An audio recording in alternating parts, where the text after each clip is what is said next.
Hello guys, আজ আমরা মাল লোড করে খালি করতে বেরিয়েছিলাম আর কি চরকায়। তো ঘর থেকে গাড়িটা বের করার পর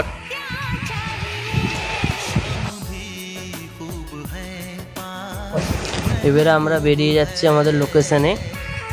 আমরা দেখতে দেখতে 5 নম্বর বটতলাকে চলে গেলাম। তারপরে ঢুকে গিয়েছিলাম গাঁতা। যার পথে এরকম অনেক পোল পেরানোর পর এরকম দৃশ্য দেখতে দেখতে প্রকৃতির আমরা আরো 2টি পোল পেরিয়ে গেছিলাম। তারপরে ঢুকে গেছিলাম কামার গেড়ায়। অনেকটা যাওয়ার পর গাড়িটা একটু থামালাম মাল চেক বা টাচ চেক করার জন্য। কেমন দেখতে দেখতে জঙ্গল, চরকার হাই স্কুল ও তারপর মসজিদ পেরিয়ে গেলাম। আমরা জানতেও পারতাম না এখানে এসে এরকম যে হবে আমরা জানতেও পারতাম না।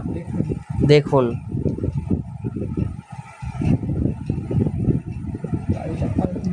গাড়িটা পাল্টি হতে হতে আমরা বেঁচে গেলাম। তারপর লোক ডেকে আনার পর উঠলাম। এই করে আমাদের শেষ হলো ব্লগটা।